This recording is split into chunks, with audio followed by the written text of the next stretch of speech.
ജീവൻ ഇടയ്ക്ക് പറഞ്ഞിട്ടുണ്ടായിരുന്നു, ആഹ് എനിക്ക് പറ്റത്തില്ല എന്ന് ആ, തോന്നിയൊരു മൊമെന്റ് വരെ ഉണ്ടായിട്ടുണ്ട് എന്ന് പറഞ്ഞിട്ടുണ്ട്. ഓക്കെ. അങ്ങ് ആ ഒരു മൊമെന്റ് ഏതായിരുന്നു? അത് വേറൊന്നുമല്ല. വീട്ടിലൊരുപാട് പ്രശ്നങ്ങൾ, ഫിനാൻഷ്യലി പ്രോബ്ലംസ് മറന്നുപോയി. വന്നപ്പോൾ വീട്ടുകാർ കുറച്ച് പൈസയൊക്കെ എന്നോട് ചോദിച്ചു. അപ്പം എൻ്റെ കയ്യിൽ കൊടുക്കാനില്ല. ജോലിയില്ലായിരുന്നു. ഇല്ല, ജോലിയില്ല. അത് വലിയൊരു പോയിന്റാണ്. ജോലിയില്ല. അപ്പം എൻ്റെ അമ്മ ചോദിക്കണ്ട മോനെ, ഇങ്ങനെ പോയാൽ നിങ്ങൾക്ക് എങ്ങനെയാണ് ജീവിക്കാൻ പറ്റുന്നത്? പിന്നെ എനിക്കിവിടെ ചെറിയ രീതിയിലൊരു ഫീവർ വന്നതാണ്. ഉം. 2 മാസം ആ ഫീവറിൽ ഞാൻ പെട്ടു. എൻ്റെ കയ്യിൽ പൈസയില്ല. ഹോസ്പിറ്റലിൽ ആ, പോകുമ്പോൾ പൈസയില്ല. എൻ്റെ ഫ്രണ്ട് എന്നെ ഹെൽപ്പ് ചെയ്ത് ഒരു വട്ടം കൊണ്ടുപോയി. എനിക്ക് തന്നെ വീട്ടിലോട്ട് പോകേണ്ട ഒരു അവസ്ഥ വന്നു. ഞാൻ ഒരിക്കലും വീട്ടിലോട്ട് തിരിച്ചു പോയി പോവില്ല. എന്ന് അവിടെ പോയി ജോലി ചെയ്ത് നിൽക്കുമെന്ന് പ്രതീക്ഷ.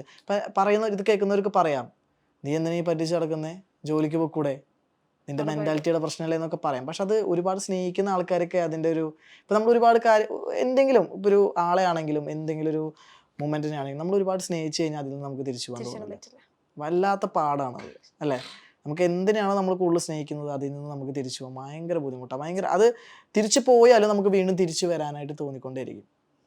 അത് എന്താണെങ്കിലും, എന്തിനാണ് നമ്മൾ അമിതമായി സ്നേഹിച്ചു കഴിഞ്ഞാൽ സ്നേഹിക്കുന്നത്. തിരിച്ചു വരാനായിട്ട് ഒരുപാട് തോന്നിക്കൊണ്ടിരിക്കും. ഇതേ സ്നേഹം തന്നെ ഫാമിലിക്കും കൊടുത്തിട്ടില്ലേ? ഫാമിലിക്ക് ഞാൻ സ്നേഹം കൊടുക്കുന്നുണ്ട്, ഇല്ലെന്ന് പറയുന്നില്ല.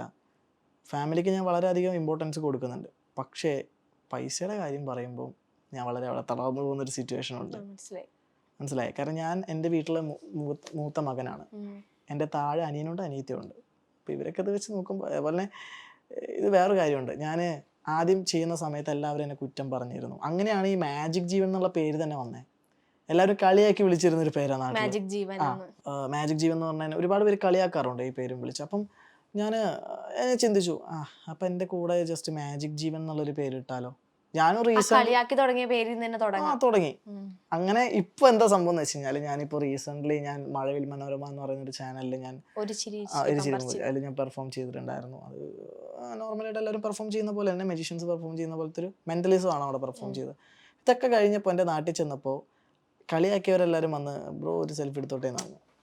അതാണ് ഹീറോയിസം. കളിയാക്കിയവരുടെ ഫ്രണ്ടിൽ സെൽഫി എടുത്തോട്ടെ അങ്ങനെ ചോദിച്ചു. അത് ഞാൻ വലിയ സംഭവമായിട്ടൊന്നുമല്ല. എൻ്റെ ഫ്രണ്ട്സ് തന്നെ എന്നോട് വന്നിട്ട് ബ്രോ ഞാൻ സെൽഫി എടുത്തോട്ടെ. അവന്മാർ തന്നെ ഞാൻ 10ാം ക്ലാസ്സിൽ 9ാം ക്ലാസ്സിൽ പഠിക്കുമ്പോൾ എന്നെ കളിയാക്കിയിട്ടുണ്ട്.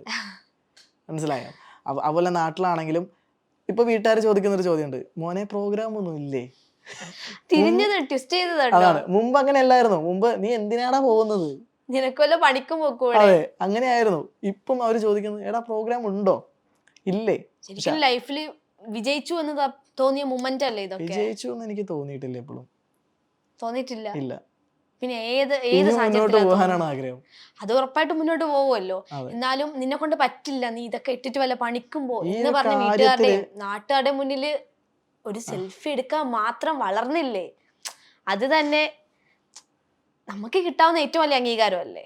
അംഗീകാരമാണ്, പക്ഷെ വിജയിച്ചു എന്നുള്ളൊരു തോന്നലില്ല എന്നാണ് ഞാൻ. അതൊക്കെ അംഗീകാരം ഓക്കെ, ഞാൻ സമ്മതിക്കാം, ഇറ്റ്സ് അച്ചീവ്മെന്റ്. ബട്ട് ഒരു വിന്നിങ് എന്ന് ഞാൻ പറയുന്നില്ല.